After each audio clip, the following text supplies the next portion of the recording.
Hey, what's going on, everybody? My name is Corey, better known as the Seaman, and I want to welcome you to another edition of the Seaman's Cinema Sitdown. Yesterday was March 1st. March 1st was the premiere for this season of television that is not The Last of Us, but involves that guy with another kid. That's this guy. And I gotta tell you, I'm stoked it's back. I had fun with this first episode. What are we talking about? Why don't you pull up a chair, take a seat? We are getting ready to dive in, spoiler free, into The Mandalorian Season 3, Episode 1, aka Chapter 17, The Apostate. And you learn things this episode. I'm not gonna lie to you. I didn't get up early yesterday because I forgot that The Mandalorian premiered on the 1st, so I didn't go to bed on time. Yesterday was an all-day edit day for me. I thought, let me edit this really big, long video first, and then I'll do Mandalorian things. And it got very late last night, and I was like, I need to go to sleep. So I woke up early this morning, and, we got reactions and spoiler things done, although these things coming out of the mouth words, if you will, we're not really working too well on the spoiler side. I wasn't fully there, I guess, because it's early in the morning.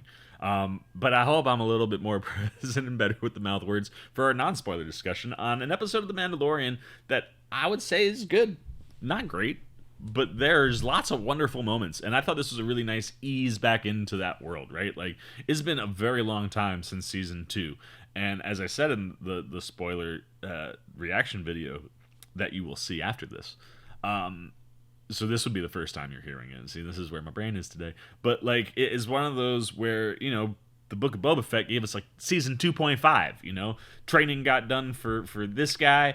Mando dropped him off a present. Luke made him choose, and obviously the kid chose Din, because who else is he gonna choose? Like, Luke's the man, but he's not Din Djarin to this kid, right? Like, so it was one of those where 2.5 did all the things that you didn't want to have season 3 worry about. Let's hit Luke. Let's hit the training. Let's hit how Grogu gets back to Mandalorian, and let's set up some things for Din, right? Like, you got a new ship, all the things that you need prepped and ready to go for season 3. You accomplish in 2.5, but it's been a long time since we got like proper Mandalorian stuff, and I thought, like I said, this was a really good ease back into the world. You almost do like a little season 1 lap here, because we go back to Navarro, which we've seen it in the trailers. We get to see Grief Karga, although we're not calling him Grief anymore, and we might have been calling him something else the last time we saw him, but I can't remember. So I'm just gonna say Grief Karga so that I don't spoil anything there. But what he's done with Navarro, you get to see how it's going, and I mean, it's not bad, But the way Favreau in the writing and the way Famuyiwa shoots this, where Rick Famuyiwa directing here does a great job. I love every time he gets behind the camera for Mandalorian stuff. But one of these things where, like, the way you come back into Navarro, very similar to maybe how you came in last time, and you really can see the difference. And all the little pieces that they have going on there are great. It's all little setup stuff, but things that certainly got me excited. And that's one of the things I think this episode does really well, is it gets you excited for this season. I loved the opening. I couldn't tell if they were playing with timing, like when it was taking place until like a very specific moment, but gave us like an opening that feels very Mandalorian and very action oriented. Like, you get a nice little like, oh shoot, I didn't realize that we were getting this, and then that kind of does get us off and running, and we kind of tee up what Din's ultimate goal is this year, and a lot of it has to do with redemption, and that's going to bring us to all the places that we want to go, which includes Mandalore. But, there are things that Din's going to have or need. And that's the other thing that this episode sets up, is what our first main mission is, right? Like, we go on it, and of course it's like, oh, you're so close, but we need something else. So, we know what Din's got to get done, and we know what our ultimate goal is, which are two things that I think are very important to do in the first episode of a season. The other thing that this episode does is reminds us how damn cute he is. Grogu is just, he's a winner in every episode, but like, and that was one of the other great things that I liked for teasing as far as this season goes, is one of the things I want to see is more Grogu, how he can be more useful to Din Djarin, and how maybe Din is looking at him now that Grogu's chosen to return to him. And this episode does all those things, man. It kind of teases up their relationship and how it's evolving. It gives us an idea of like, oh yeah, Grogu's Force, centric now, which we see at the end of Boba Fett. But like, you give him some stuff here to do where it's like he's got this power that could be so useful, but he's still an old baby. You know what I mean? And it's the way that he's going about using the Force, not shocking. But one of those where it's like when he can start to really understand how to use the Force for certain things, like I bet you he saves Din Djarin at least once, if not more, this season. And that's something that I'm pumped for, and I think this episode does a nice job kind of like teeing up things that could be coming for him in just a much more small little Grogu, adorable way. There is also like the adorable moment possibly of the entire season already. I was just like, yo, like I honestly think Jon Favreau and Dave Filoni sit down with like the animated puppet, like just sitting on, and they look at him and they go, what cute things have we not done with you that we can do with you in this season? And like I honestly feel like they mapped those out before they even get to writing, because every season you're just like, I honestly didn't think he could get cuter, or I didn't know that there was anything more that you could show me that I hadn't already seen. And this episode gives you all those things. It also gives you some nice Star Wars nods. Specifically, Rebels fans should have fun with this episode, or at least one moment that again involves Grogu being adorable as all hell. But it was like a cool, like I was like, yo, I love watching Dave Filoni and Jon Favreau bring the things from the animated world to life. But yeah, like it's one of those things where we know Mando's gonna do lots of setup. It's gonna tee things up for other stories that aren't gonna happen here. What I liked is that tee up that you get here is more of just like a reference than like having to work it into narrative. But there are other characters that we meet and things that we're setting up, and we're clearly setting up lots of stuff for the season. But I think we're off to a good start. So let's get the Sea Maniacs up, man. One of the things I didn't talk about, Pedro Pascal. I love having him back, man. Whether it's always him on set or not, the voice performance is just tremendous. He's able to do the same things that we get out of him in The Last of Us, but just in a different Star Wars-y way here. And I generally, the vibe I got felt like it was Pedro, like this episode. And it really does a good job of reacclimating us to this world and this character.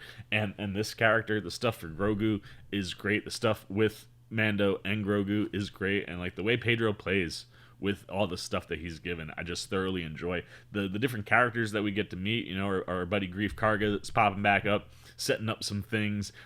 We get to see a couple other friends that we know are gonna pop up here. And like I said, this episode does a lot of setup work, but while doing it, it gives us a couple nice action set pieces, specifically at the beginning. But then there's a fun space one too. Like it gave you a little bit of everything, including Ludwig Göransson's phenomenal score. It's one of the other things I get excited about with The Mandalorian. It's like, oh man, we get to do and hear new things from Ludwig, and the stuff he does with the score here is great. I love how he plays with it. And yeah, this isn't the best episode ever, but I don't know. Like I said, I didn't read anything yesterday, but my mom, I said this in the reaction video, not to you guys just now, but I was talking to my mom, and she was like, did you watch Mando yet? I was like, no. And she was like, what? I'm like, I've been in all day editing for Last of Us stuff. Like, chill. We'll get there. But she was like, Dad said it was, like, he heard it didn't get good reviews, but, like, I certainly enjoyed it because I thought it was really funny, and I loved hanging out with Grogu. And I got to agree with my mom. Like, if it got bad reviews, I haven't seen those yet. I'm not really sure, other than, like, we're not doing anything crazy or major yet, but, like, I don't know, the humor was great, the reintroduction to the world and these characters. Like, I felt like I got eased in, and now I'm ready to go wherever we want to go. So I'm going 3 out of 5 Sea Maniacs. I think it's a rock solid start. We know that this show can soar so much higher, but it accomplished a lot, man. Like, we addressed some things that needed to be addressed for this world. We've met some characters that, like, I'm glad we got to go back and see. There are things set up for the season, and, like, we know what Mando's first main objective is now. that's going to contribute to the overall objective that's going to bring in all sorts of fun. And like I said, I think this is a big season, not just for Din Djarin or Grogu, but like for Mandalore and the Mandalorian. Like, I think we're going to get a lot of that stuff. And I think this is a good tone setter. So 3 out of 5 for the Seaman. Now it's your turn. I want to know what you're thinking. Star Wars fans, if you've watched the episode, what things were popping? Did you see the big shout out and go, like, I geeked pretty hard. You'll see it in the reactions, but it was like so subtle but super cool, man. Like, so how did that hit? What other things popped for you in this episode? Did you just pick up on any, kind of cool little Easter eggs? Don't spoil them here, but you can do that over at the reactions. But how did you like how that stuff was worked in? How do you like coming back into the world of Mandalorian? Do you think that it teed it up well? Are you excited? Did you like the little bits that we got? How much have you missed him? Were those things phenomenal? Anything that you got there, keep it spoiler free. And if you haven't watched the episode, has the Seaman enticed you? Oh man, it's been a long time since I did one of those. But have we? Are you pumped? Why haven't you watched it yet? I'm behind for once. So if you haven't watched it, when do you dive into these things? Is this a weekend thing for you? Do you do it Friday nights, Saturdays, Sundays? What are you looking forward to? What are you hoping for from this season? Anything that you guys got, man. Good, bad, indifferent on The Mandalorian Season 3, Episode 1, Chapter 17. It's a lot of things going on. The Apostate. I want all those comments down below in the comments section. Look forward to talking to you down there. As always, if you enjoyed this video, please give me a thumbs up. And if you're new, you want to come hang out with me and Grogu every Wednesday, or like every week, we'll say, to watch new episodes of The Mandalorian. If you've been following along, but you haven't, dived in, but you want to be here on you've seen the Sundays. We got Last of Us stuff. If you're a fan, you haven't, we do that on Sundays and throughout the course of the week. You want to be here for that coverage. At the same time, we're talking movies, TV, trailer reactions. You just want to show a little love and support. Well, hey, come join C-Maniac Nation. It's super easy. All you got to do is jump over there, hit that subscribe button, hit that little bell if you want those alerts. And until next time, for the Seamans, Cinema, sit down. That's been my boy Grogu. I've been the Seaman, and I'm signing off. Peace. Oh, you guys are still here. You snuck up on me. You must be looking for more of this guy. Well, I got 2 video options for you, man. Right up here and right over here. And if you want all those Seaman goodies, well, hey, come join the squad right on over there, and I'll catch you on the next one.